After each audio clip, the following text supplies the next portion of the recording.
Estamos con los profetas del estudio de la Biblia en un año. Y nos toca, pues sí, el llamado profeta llorón. Ahorita vamos a ver por qué le dicen así. Es la primera parte de los capítulos 1 al 39 y luego vamos a seguir con la segunda parte. Aquí está el cuadrito. Estamos entonces ya habiendo visto la Torah. Aquellos alumnos que saben ya leer hebreo pueden ver aquí la Tav, Torah, y luego la Nevi'im, la Nu, y luego la Ketuvim, que es la Kaf, y esto se toma la primera letra de cada sección y nos queda la Tanaj. Vean la Kaf final. Y de la Torá, o sea, el Pentateuco, tenemos ya leídos los 5. También estuvimos viendo ya Josué, ya vamos por aquí bastante adelantaditos de los profetas. De hecho, nos toca este que está aquí, que es Jeremiahu. Y ya vimos los que tuvimos, ya vimos los salmos, los proverbios, Eclesiastés. De esta parte ya acabamos, ¿eh? Ya nada más nos falta Lamentaciones, que la pusieron aquí, pero nosotros la vamos a ver junto con Jeremías. O sea, la próxima clase nos va a tocar ver esa parte de los escritos y ya habremos terminado esa sección de la Biblia hebrea. De la división 5-12, 5-5-12. Ya vimos otra vez el Pentateuco, ya vimos también los de la historia de Israel, ya vimos los sapienciales, ya somos más abusados, más listos, más sabios por haber estudiado estos libros. Y estamos ahora con los profetas mayores, mayores porque tenemos más escritos de su parte. Como decía, de hecho, el mayor, si queremos decir por la cantidad, no la calidad, la cantidad, es Isaías, porque decíamos que Isaías menos, pero Jeremías también es bastante abundante. Y después vamos a ver los profetas menores, que tenemos menor cantidad de escritos, quizás escribieron más, no lo sabemos, pero no tenemos de su parte escritos muy grandes. Pues ahorita ya vamos con el segundo profeta, que es el profeta Jeremías. Estos profetas mayores pues comparten ciertos temas, ciertas palabras clave, entre ellos pues se usan mucho las palabras amonestación, juicio y restauración. Y el tema central pues es advertencias sobre el juicio de Jehová a su pueblo por su apostasía. Pero siempre hay un mensaje de esperanza. Entonces vamos a ver a Jeremías. Ya vimos también que los Neviim, o sea, los profetas, es la segunda sección de la Biblia que está entre la Torá y el Ketuvim, es decir, la Pentateuco y los escritos. También ya vimos que los Neviim o profetas se dividen en dos subgrupos. Los profetas primeros, que recordarán son Josué, Jueces, Samuel y Reyes, y los profetas últimos, los Neviim, Aharonim, que son Isaías, Jeremías, Ezequiel y los 12 profetas menores. Ahorita ya habiendo visto a Isaías, pues vamos a ver a Jeremías. En este cuadrito también pueden ver dónde están los diferentes profetas. En amarillo los chicos, los menores, y en azul turquesa los mayores. Ya vimos Isaías, que está por aquí, y ahora vamos a ver a Jeremías. Jeremiahu es el nombre en hebreo, o sea, Jeremías nos dice que nació en un pueblito en Anatot, que está más o menos a 4 kilómetros al norte de Jerusalén, en Judea, en la región llamada Judea. Recuerden que no se llama la región Palestina, ni por error. Si estamos hablando de términos bíblicos y en los temas de Biblia hasta Jesucristo, es incorrecto decir Palestina. Palestina no existía. Por eso es Judea. Anatot en Judea en el año 650, pues antes de Cristo, y se nos dice que, según la tradición, murió en Tafnes, en Egipto, en el 585. Todo esto, por supuesto, antes de Cristo. Sabemos que era hijo del sacerdote Hilcías y sabemos también que fue escogido por Dios desde el seno materno para el ministerio de profeta. Él ni siquiera quería, pero había sido escogido por Dios para llevar a cabo ese ministerio tan importante de predicar la palabra. Y fue lo que hizo. Empezó su ministerio durante el 13º año del reinado de Josías, por ahí del 638, alrededor del 627, más o menos. Y durante de más de 40 años, 2 generaciones, y reyes fueron y vinieron y él siguió predicando. Joacás, Joaquín, Jeconías y Sedequías. Y él siguió amonestando, consolando al pueblo hasta que Jerusalén cayó en poder de Babilonia. Se retiró a Mizpa y luego fue llevado a Egipto con el grupo, el remanente. No quería ir, pero se lo llevaron. Y donde, según la tradición, murió aserrado. ¿Sí? Fue martirizado el profeta Jeremías. Hay que recordar los eventos. Recordemos que Babilonia destruyó a Siria, que Egipto impuso brevemente el estatus de vasallo de Judá, pero luego Babilonia derrotó a Egipto y hace a Judá vasallo de Babilonia. Judá se rebela, pero cae ante Babilonia. Se rebela otra vez y entonces ya estaban hartos los babilonios y dijeron, ese pueblo no entiende, no vamos a dejarlo ni para que nos dé tributo. Llegaron, destruyeron Jerusalén y el templo, exiliaron a su rey y a los nobles. Y dejaron a un grupo, digo, no podían dejar la tierra abandonada, ¿verdad? Dejaron un grupo allí, pero ese grupo, cuando menos la mayoría, se fue a Egipto. Y allí, pues según la tradición, también Jeremías, les decía, murió aserrado. En este cilindro, con inscripción cuneiforme, de el rey Nabucodonosor II, describe su obra. Ahí está el templo del dios Sol Shamash en Sipar. Es un resto arqueológico mesopotámico, es de barro, entonces se conservó. Con los incendios el barro no se destruye. Y pues no está muy grande, no está muy chico, está en el Museo Vaticano, pero ese es el cilindro de Nabucodonosor. ¿Se acuerdan que vimos ya el cilindro de Ciro? Vimos también el cilindro de Sennacherib y los otros monumentos, bueno, también pero este es el de Nabucodonosor. Les decía, se van encontrando estos pues, restos arqueológicos y los incrédulos pues tienen que admitir que lo que tenemos en la escritura es historia, no es invención, ni es mito, ni es saga, ni es leyenda. Ahí están. Ahí están los documentos escritos afuera de la Biblia por los mismos reyes, que les encantaba, les encantaba dejar ahí los restos y que todo quedara por escrito, y ya sea en piedra, ya sea en barro. Pues el profeta Jeremías es el autor de 2 libros. El libro que lleva su nombre y el libro que vamos a ver la próxima vez, que es el libro de Lamentaciones. Es decir, son unas endechas o elegías, cantos tristes. Y de los 2 libros vamos a hacer un estudio en 2 partes. Las 2 partes no corresponderán, añade el maestro, a los 2 libros como estudios por separado, sino que el estudio de hoy tratará de la obra profética de Jeremías y el estudio para la semana entrante va a tratar de la segunda parte de la obra profética de este profeta. Y el libro de Lamentaciones se va a incluir en la segunda parte del estudio de la obra profética de Jeremías. Hay que hacerle justicia a Jeremías, no podemos verlo en 50 minutos, digo, por favor, podemos llevarnos todo un curso, todo un semestre estudiando Jeremías. La tarea de Jeremías fue una de las más difíciles de todos los profetas. Tuvo que combinar el mensaje del amor de Dios con el anuncio de castigo. Le tocó a él avisar al pueblo del cautiverio, de todas las profundidades de sufrimiento humano que acompaña la guerra y la conquista. Las guerras, las conquistas, eventos muy tristes, muy lamentables que traen destrucción, traen muerte, aún para el que gana. Las guerras traen muerte, traen destrucción, aún para los que ganan, peor aún, claro, para los que son vencidos. Y como un mensajero que tiene que informar a sus amigos, familiares y seres queridos de un desastre, pues Jeremías solo pudo comunicar su mensaje entre llantos y sollozos. A veces decimos nosotros el profeta llorón, el profeta chillón, como si fuera un cobarde. No se trata aquí de cobardía, sino que el amor de Jeremías para con su pueblo se ve en su tristeza. Un profeta por medio del ejemplo, la palabra del amor de Dios.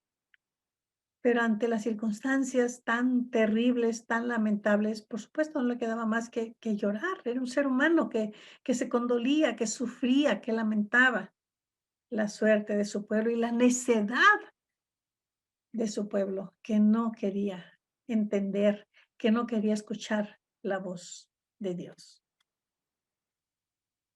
Jeremías era de la familia sacerdotal, hijo de Hilcías, de los que habitaban, nos dice, en la tribu de Benjamín. Probablemente aquel que encontró el libro de la ley que se había perdido en el templo, no sabemos, pero era un sacerdote, el señor Hilcías. Él sabía a la perfección la condición espiritual de Judá. Y eso, pues claro que le entristeció mucho más. Ahora imagínense 40 largos años. Un solitario mensajero de Dios en medio de una oposición rebelde, muchas veces en peligro personal, encarcelado, atormentado. Y sin embargo, valiente, fiel al mensaje divino. ¿Pudo haber claudicado y decir, ya Señor, ya basta? Sí, pero no lo hizo. Y Jeremías se asemeja a Oseas, en que en estos dos profetas, su mensaje y su vida están íntimamente entretejidos y su comportamiento personal es en sí una parte de su profecía. En ellos, la palabra se encarna. Ellos mismos son ejemplo del mensaje. Ellos mismos con su manera de vivir, con lo que les pasa, son el mensaje viviente. Para facilitar nuestro estudio, vamos a dividir el libro en dos partes. La primera, llamamiento y comisión o comisionamiento del profeta. Esos son los capítulos del 1 al 13. Y luego la segunda parte, pues ya es el ministerio del profeta, de los capítulos 14 al 52, y entonces la dividimos en tres partes. Si la segunda parte, obviamente, es la más larga, son, primero, profecías antes de la caída de Jerusalén. Ella lo veía venir y profetiza la caída de Jerusalén. Le acusan hasta de traidor, porque en lugar de apoyarnos, sí, nosotros podemos, nos defendemos y van a ver qué nos va a hacer Nabucodonosor. Oh, dice, no, va a caer, Jerusalén va a caer. Luego las profecías de los capítulos 40 al 45, antes fueron del 14 al 39, después de la caída de Jerusalén. Y ahí todavía es lo más triste de él, que tiene que decir, ni siquiera, pues ya ves, se los dije, no, la tristeza de que se haya cumplido esa palabra tan triste, tan lamentable que él traía. Y luego, las profecías de las naciones. Vamos a ver cómo este profeta tiene un alcance internacional. Y ay, qué atrevido, un pueblito allí que nunca pintó. Digo, en la época de Salomón sí hubo algo de importancia para el pueblo de Israel, pero aparte de eso, con David más o menos, pero realmente que dijéramos una nación importante no era. No tenía poderío militar ni nada, pero bueno, el profeta habla a las naciones, porque Jehová es un Dios universal. No es un Dios ni de leyenda ni de mitología. Es un Dios universal, es un Dios creador del universo, no parte del universo. Y la lección de hoy va a tratar de la primera parte del libro y de la primera división de la segunda parte. O sea, la primera parte y la primera de la segunda. Hoy entonces nos ocuparemos con los primeros 39 capítulos de la profecía de Jeremías y la semana entrante vamos a estar ocupados con el estudio de los últimos 13 capítulos y los capítulos de lamentaciones. Así que a leer o a escuchar. Bueno, empecemos con el llamamiento y comisionamiento de Jeremías. El llamamiento de Jeremías está en el primer capítulo de su profecía. Los primeros 3 versículos son como una introducción al llamamiento, porque el llamamiento mismo empieza en el versículo 5. Pero entonces, los primeros 3 versículos son como una introducción al llamamiento de Jeremías. Notamos que Jeremías no buscaba el puesto, se quería escapar. El pretexto que pone es que era niño. Quiere decir solamente que todavía no tenía la edad para desempeñar el oficio de sacerdote, que no se sentía suficientemente preparado para cumplir con su tarea. Y eso no está mal. No se trata simplemente de una cuestión de humildad, que él se sintiera incapaz o se sintiera no digno. No es solamente una cuestión de humildad, sino una cuestión de saber de la gran responsabilidad que tenía de ser el mensajero. Por eso dice, no, no, no sé hablar, nos recuerda a Moisés. No, no sé hablar, soy muy joven. Dice, no le digas, no digas, soy un niño. Y esa sensación de incapacidad, como les digo, va más allá de la humildad. Porque humildad pues sería reconocer sus limitaciones. Pero él se encuentra abrumado totalmente. Y les decía, nos recuerda a Moisés cuando fue comisionado para ir a liberar al pueblo. Y él dice, no, no, no se sentía preparado. Es casi seguro que Jeremías tenía más de 25 años y menos de 39 para iniciar su oficio, para ser considerado un adulto. El hebreo tenía que tener 40 años.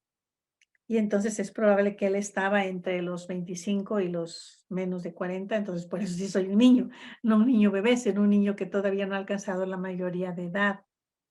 Y Jehová hace énfasis en que es él mismo el que da el mensaje. Pone su mano sobre la boca de Jeremías, símbolo de capacitación, y declara que ha puesto sus palabras en la boca del profeta. Yo he puesto mis palabras en tu boca. Tu mensaje no va a ser tuyo, sino va a ser mío. Y el versículo 10 llama la atención sobre la estrecha relación entre el profeta y el mensaje, porque dice que el profeta está puesto sobre naciones, sobre reinos, para arrancar, para destruir, para arruinar, para derribar y para edificar y para plantar. Entonces sí, le dice más adelante en los versículos 18 y 19, yo te he puesto como ciudad fortificada, como columna de hierro, como muro de bronce contra los reyes de Judá, sus príncipes, sacerdotes, el pueblo de la tierra. Se pelearán contra ti, pero no te vencerán, porque yo estoy contigo, dice Jehová, para librarte.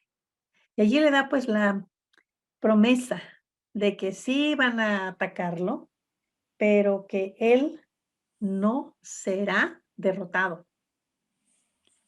A esto tendría que darle dado mucha confianza a Jeremías. Saber que aunque las circunstancias a su alrededor fueran difíciles, aunque todos estuvieran en su contra, él iba a permanecer firme como columna de hierro, como una ciudad fortificada, como un muro de bronce. Y bueno, mayor seguridad no podía tener Jeremías. Él sabía que iba a enfrentar oposición. Desde un principio ya le está diciendo Dios, tú vas a sufrir oposición y van a venir contra ti, pero no te vencerán. Jehová confirma el llamamiento con una visión. La visión tiene dos elementos que concuerdan en el mensaje. Allí en la visión, cuando le dice, ¿qué ves, Jeremías? Dice, veo una vara de almendro.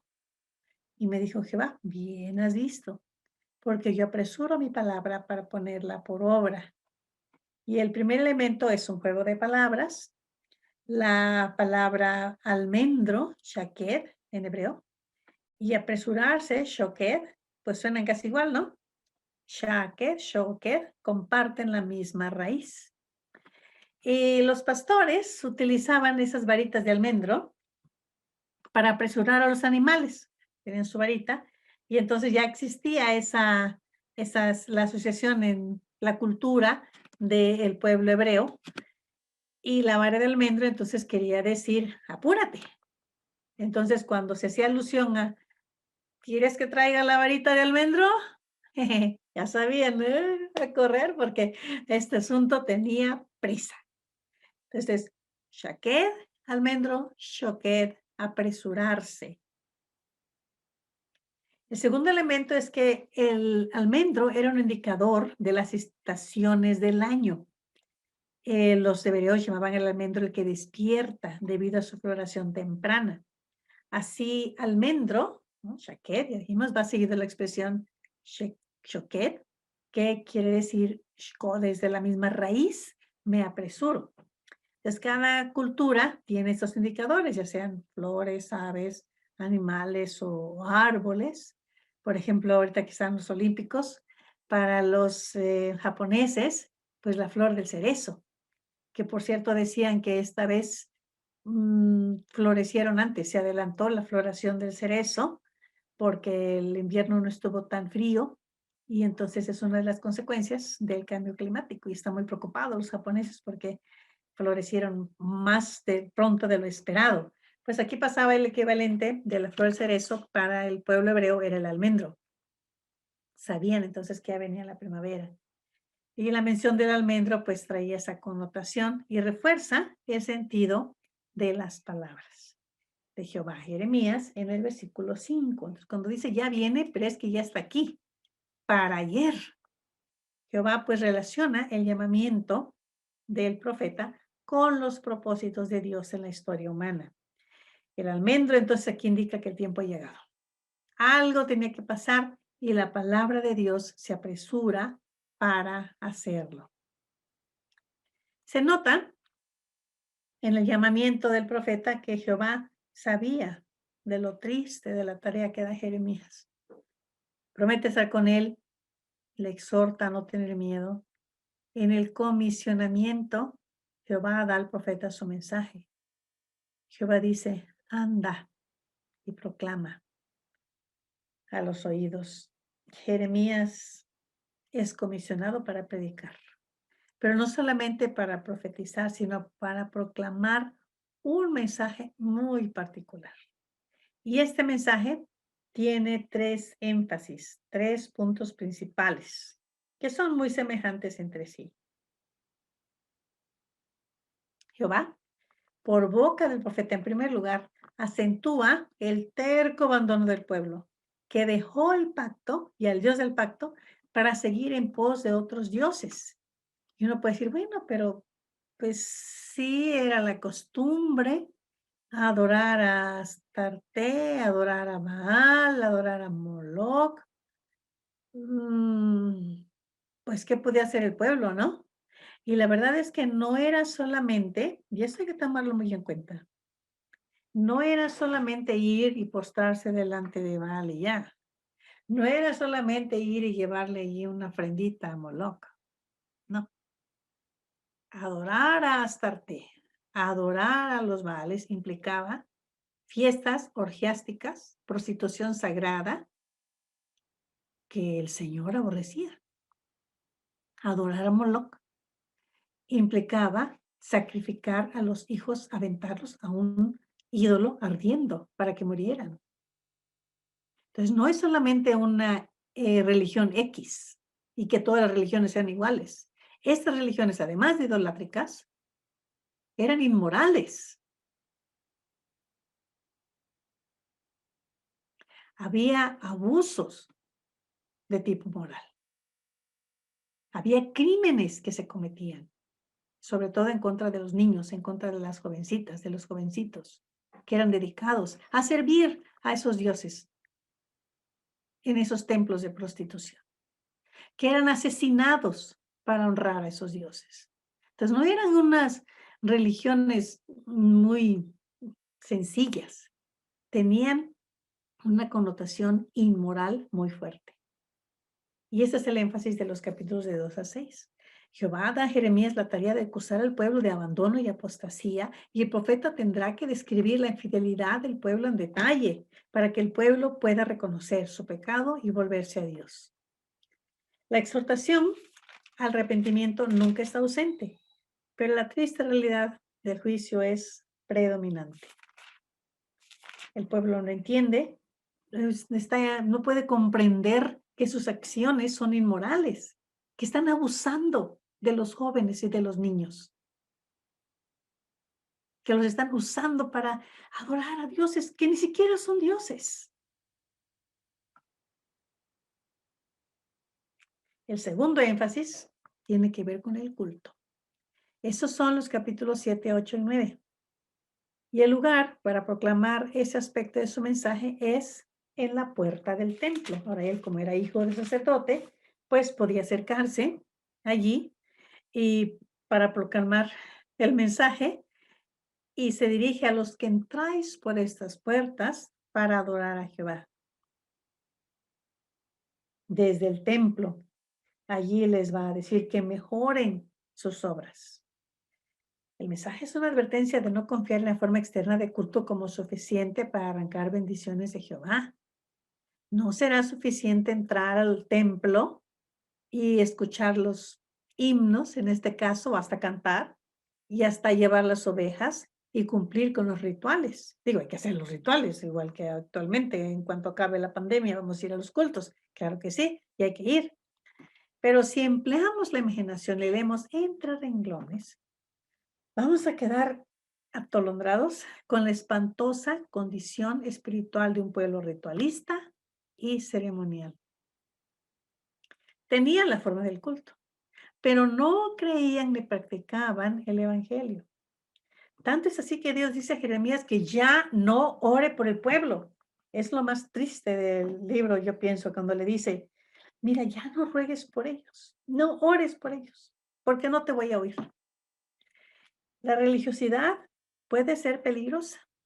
Describe allí lo que hacían las familias en el culto familiar, que los hijos recogían la leña, que los padres encendían el fuego y las mujeres hacían la masa y hacían tortas para la reina del cielo, Astarot, Astarte, para hacer ofrendas a esos dioses ajenos. La religiosidad puede ser peligrosa. Es decir, se trataba de, cuando iban al templo allí, pues decían, bueno, vamos a entrar aquí al templo, pero en realidad en su vida personal seguían adorando también a los otros dioses. Y lo que decía, a ver, ¿confían ustedes, decía el capítulo 7, en palabras de mentira, hurtando, matando, adulterando, jurando en falso, incensando a Baal, andando tras dioses extraños? Es decir, iban al templo, pero seguían en su pecado. Y los menciona, por nombre, hurtando, matando, adulterando, jurando en falso.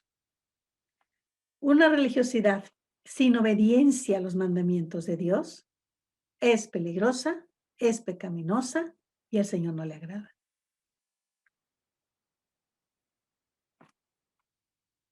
Y el tercer énfasis va muy relacionado con los dos anteriores. Está en contra del negocio de la fabricación de diositos o de diosesitos.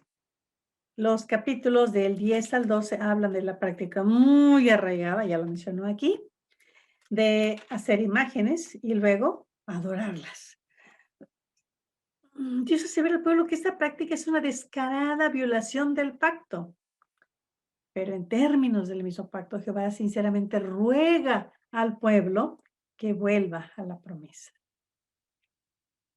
Sin embargo, tanto se ha alejado el pueblo del pacto que otra vez Dios dice a Jeremías que no ore por el pueblo.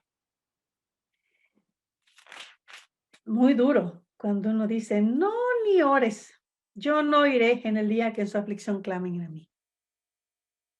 Y digo, es muy triste y penoso, pero hay que tener cuidado. Yo a veces me incomodo un poco cuando en la oración, por ejemplo, por las ofrendas, la persona que está orando dice, Señor, bendice a los que dieron y también bendice a los que no dieron. A ver, ¿por qué oras por el que no dio? El que no dio está en rebeldía. Digo, estoy de acuerdo que a lo mejor no tiene para dar un buen diezmo porque está desempleado, A lo mejor no tiene para dar una buena oferta, pero a ver, ¿2 pesos? ¿5 pesos? En mi iglesia de Acapulco teníamos una hermana que, pues, trabajaba, creo que vendía gelatinas, o algo, tal, que ganaba muy poquito. Y entonces, cada semana llegaba y daba un diezmo de 10 pesos, y ponía, ¿no?, el papel.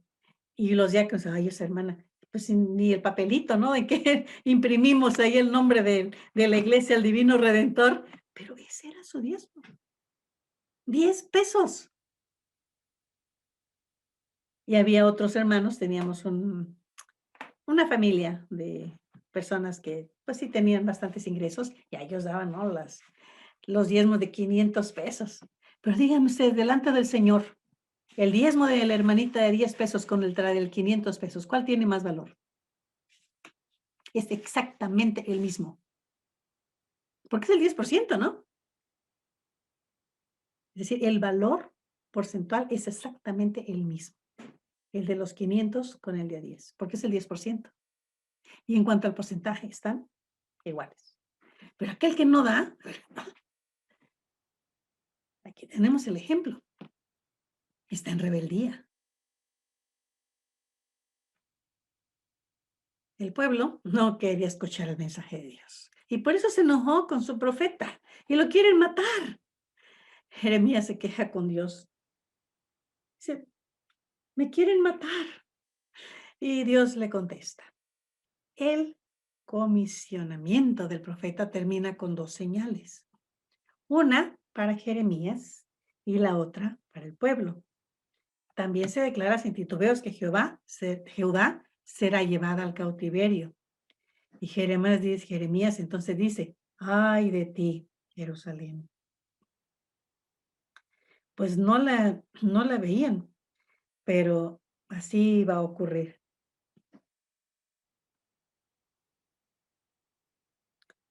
El ministerio de Jeremías. Entonces, la primera división, profecías antes de la caída de Jerusalén, ya vimos de los 14 al 39. En los capítulos 14 al 17 vemos la determinación de Dios de castigar a su pueblo para purificarlo. Símbolo de esto es la sequía. La sequía debe hacer al pueblo reaccionar y reconocer su dependencia de Dios, porque en la sequía el sufrimiento es parejo. Ricos, pobres, jóvenes y hasta los animales, todos sufren. Jeremías quería alegar con Dios a favor del pueblo, pero Dios le dice que de nuevo que no ruegue por el pueblo. Aunque se nota que la promesa de Dios es firme, sí va a preservar el remanente, pero el castigo es inescapable. Y viene otra vez, ¿no? Que ya no ores por ellos. Los capítulos 18 al 20 están relacionados con lo anterior. Pues una afirmación de la supremacía, de la soberanía de Jehová. Y hay 2 señales, el alfarero y la vasija rota. En las 2 señales del alfarero y de la vasija rota, cuando va Jeremías y vio al alfarero allí y dice que trabajaba sobre la rueda, y la vasija que él hacía se echó a perder. Digo, sí, a veces, yo una vez tomé un curso de alfarería y teníamos un montón de barro y entonces hacíamos, y si nos salía mal o no salía muy bien la vasija, pues la echábamos otra vez a la olla, había un depósito con barro y agarrábamos barro nuevo, ¿no? Para hacer, porque el barro como que se calienta o se gasta, pero se puede volver a dejar en el depósito y allí se recupera solito. Pero uno ya no puede trabajar con él, hay que agarrar otro pedazo nuevo. Pues eso es lo que hizo entonces el alfarero, volvió y la hizo otra vasija según le pareció mejor hacerla. Y dice Dios, a ver, ¿no podré yo hacer de vosotros como este alfarero, oh casa de Israel? Pues así, sí, es la soberanía de Dios. No puede él desechar ese pedazo de barro que ya no sirve, ya no se puede trabajar y tomar otro. Pero ese pedazo que fue desechado, les decía, se restaura. Después de un tiempo se puede volver a usar, pero no por tiempo indefinido. Si ya no puede uno terminar de hacer la vasija bien para luego coserla, tiene uno que desecharla, no hay más. En un instante, entonces, dice Dios, hablaré contra pueblos, contra reinos, para arrancar, derribar. Pero si estos pueblos se convirtieren de su maldad, yo me arrepentiré del mal y en un instante hablaré de la gente del reino para edificar y para plantar. Es decir, el alfarero, con todo de que rechaza las vasijas, no le gustó, pero sigue trabajando. El alfarero no dice, bueno, ya no me sale, ahí se ven. No, toma el barro y sigue trabajando hasta que produce la vasija. Entonces, aunque es una señal de tristeza, pues el juicio, la vasija no servía, fue desechada, pero el alfarero continúa trabajando hasta que produce la vasija adecuada. Y entonces esta señal, pues, del alfarero con el barro, sí es una señal de juicio, sí es una señal triste, pero al mismo tiempo también sí trae un mensaje de restauración, porque les decía, no dice que el alfarero dice, bueno, ya me voy a cambiar de trabajo, me voy de carpintero. No, sigue trabajando hasta que haga la vasija correcta. Pero él es soberano. Y si la vasija no sale bien, se va a tener que ir el barro al depósito.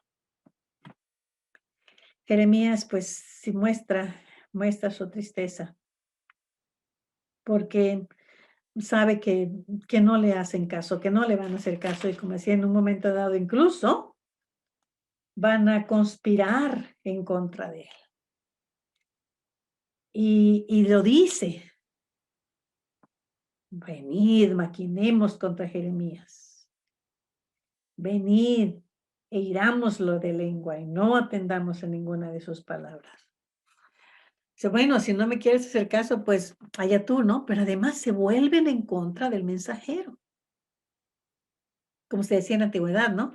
Yo traigo un mensaje, pero no me mates, yo nada más soy el mensajero.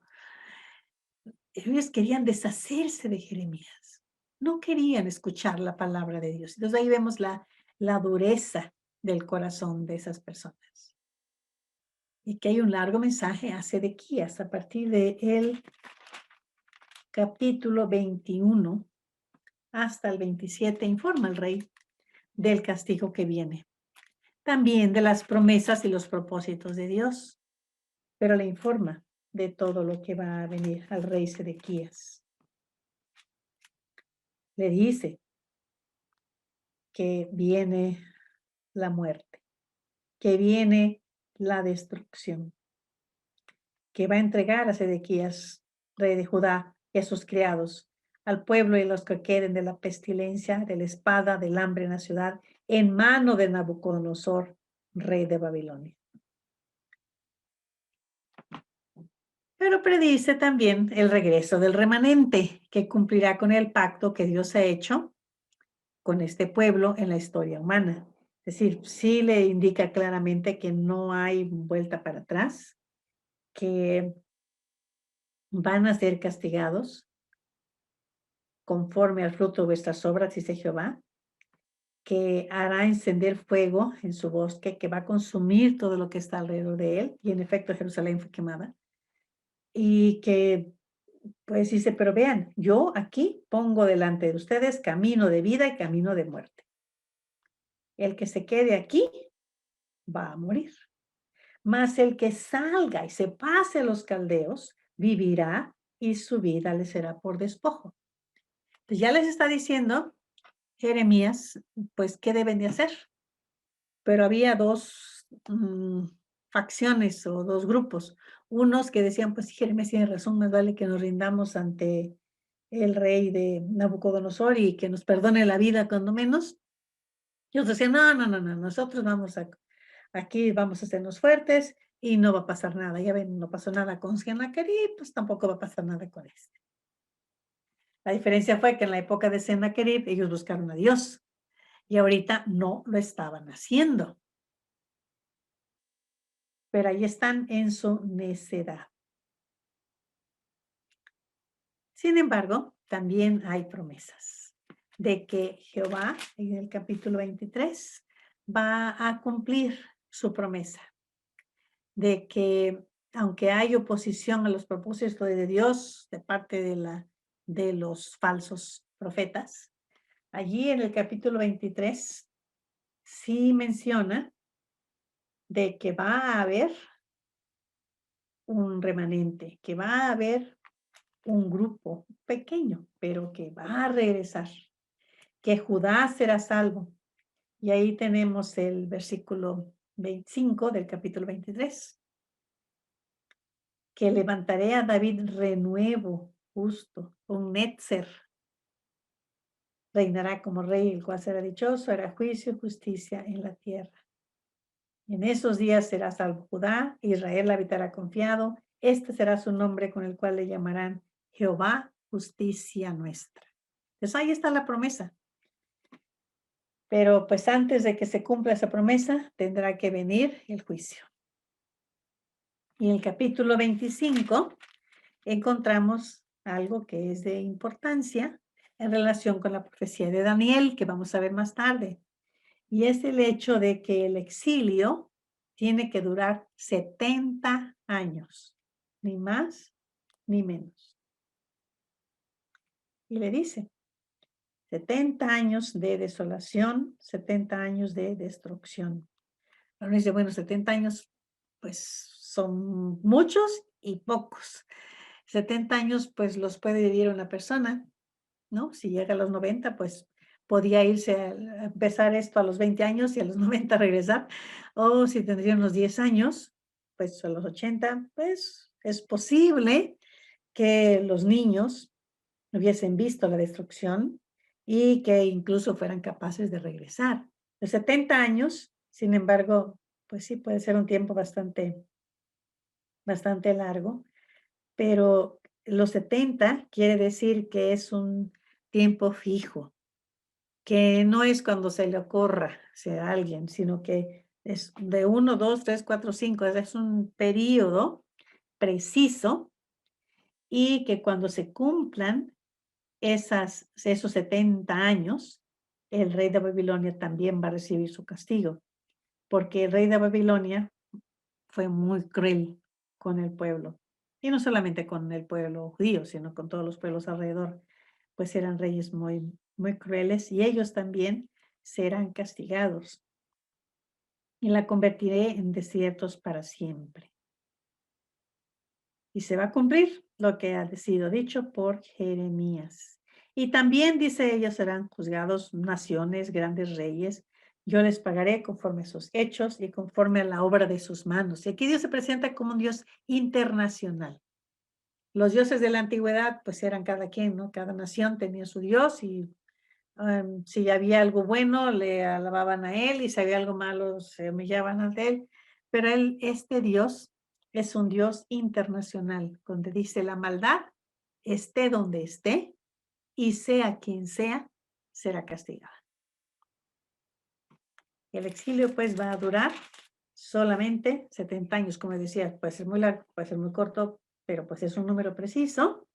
Y lo importante también es que las naciones también recibirán su castigo, que no van a quedar impunes por sus crímenes, por su crueldad.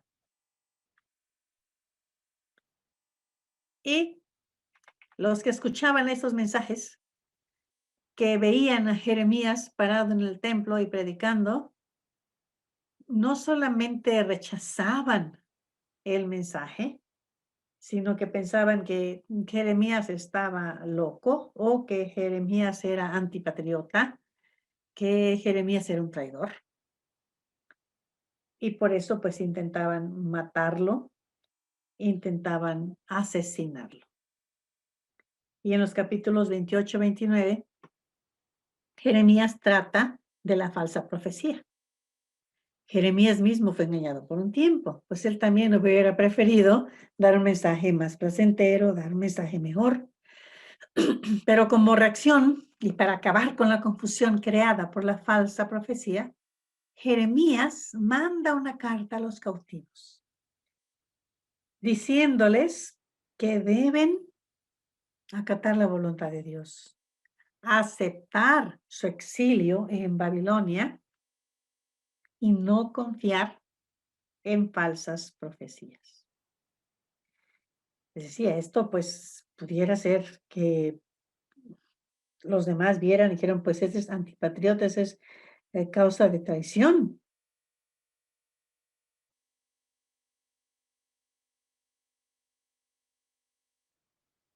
Ya está el sitio de Nabucodonosor, el ejército acampado alrededor de Jerusalén.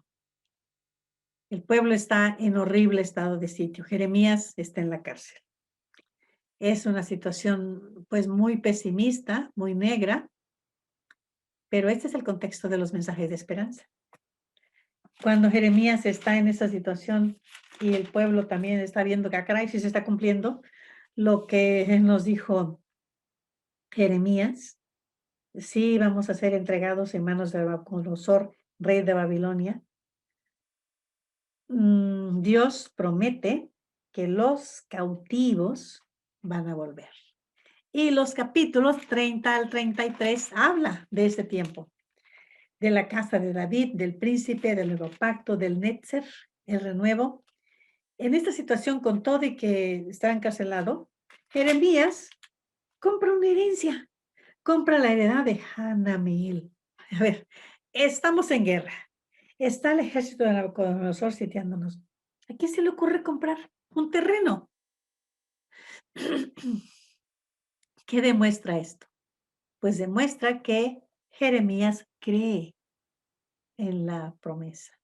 Entonces, el hecho de que él compre un terreno, que él compre la heredad de Hanameel, quiere decir que él confía en que, bueno, sí, ahorita van a ser echados fuera, pero que van a regresar. Si en tiempos de guerra uno no compra un terreno. Ese es un acto de fe. Un acto de fe porque él sabe que esa tierra, pues si no él, sus hijos o algún familiar, alguno de la tribu de Benjamín va a regresar, porque era benjaminita, va a regresar, o era de la casa de Benjamín, vivía allí, en Anatot, está cerca de Benjamín, es en la región de Benjamín, y allí compra su herencia. Si alguien va a venir y a alguien se le va a quedar. Y el enfoque de la profecía, sin mitigar en lo más mínimo la realidad del sufrimiento, está en el lejano porvenir, pero un porvenir que exige la presencia del pueblo de Dios. El pueblo puede consolarse con el conocimiento de que va a funcionar en el futuro como siervo de Jehová. No se va a extinguir. No le va a pasar como otros pueblos que eran exterminados, que eran llevados en cautiverio, y pues la nación desaparecía. La etnia, por ejemplo, la etnia de los palestinos, la etnia filistea, desapareció. No hay, se acabaron. Y los moabitas y los edomitas y todos los pueblos que de la antigüedad, se acabaron esas etnias, porque en cuanto llegaban, se los llevaban, los traían gente nueva, pero en el caso del pueblo de Judá, no. Iba a haber un remanente, iba a haber un renuevo. Entonces allí hay esperanza en los capítulos desde el 30 hasta el 33. La restauración de la prosperidad de Jerusalén. Allí dice, ha de oírse aún voz de gozo y de alegría, voz de desposado, voz de desposada, voz de los que digan, alabad a Jehová de los ejércitos, porque Jehová es bueno, porque para siempre es su misericordia. Voz de los que traigan ofrendas de acción de gracias a la casa de Jehová, porque volveré a traer los cautivos de la tierra como al principio, ha dicho Jehová. El enfoque de la profecía, sin mitigar en lo más mínimo la realidad del sufrimiento, está en el lejano porvenir, pero un porvenir que exige la presencia del pueblo de Dios. En los capítulos 34 y 35, Jeremías da una interpretación profética del sitio que el pueblo ya está experimentando, de esa invasión.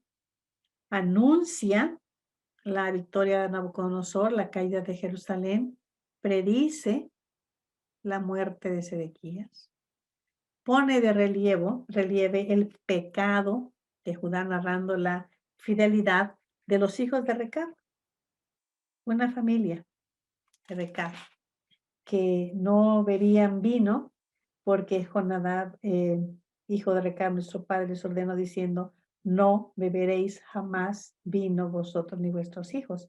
Y habían conservado esa tradición de no edificar viñas ni probar el vino. Dice, a ver, estos respetan la, el- la instrucción de su padre, y ustedes. Eso pone de relieve el pecado de Judá, haciendo todavía más culpable aquel. El capítulo 36 es la conocida profecía del rollo. El rollo, la palabra de Dios, se estaba leyendo en la puerta de la casa de Dios, pero son profecías que no caen bien en la rey Joacim y lo manda a quemar. No se puede acabar con la palabra de Dios tan fácilmente. Jeremías dicta de nuevo las palabras a Baruch, su escriba, y la palabra sigue existiendo. Tanto el pueblo como sus líderes están avisados. No pueden ya disculparse. La palabra deja al hombre sin excusa. El último tema, en la primera división de la segunda parte, es decir, capítulos 37, 38, 39, trata de la historia del sitio y su triste desenlace. Jeremías es encarcelado otra vez porque al rey de turno no le gustó el mensaje de Dios, y para expresar su disgusto mejor, manda echar a Jeremías en una cisterna donde cae hasta las axilas en el lodo. Entonces sí había nivel de lodo en ese pozo. Pero Sedequías, desesperado, necesita consejo y consulta con Jeremías secretamente. Jeremías aconsejó a Sedequías que se rindiera a los caldeos, cosa que no hizo Sedequías, y el sitio se agudizó. Jerusalén cayó en manos de Nabucodonosor, quien, he aquí, la providencia de Dios y su solicitud por su palabra, cuidó a Jeremías. Jeremías ya era muy famoso. Había mandado una carta a los de Babilonia, todo el mundo sabía quién era Jeremías, y el mismo rey Nabucodonosor ordena que Jeremías fuera rescatado y que fuera cuidado. Y claro, llegan los babilonios, tomaron Jeremías del patio de la cárcel, lo entregaron, dice, a Gedalías, hijo de Cam, hijo de Safán, para que los llevase a casa, y vivió entre el pueblo. Para la semana entrante debemos leer lo que resta de Jeremías del capítulo 40 y también el libro de Lamentaciones.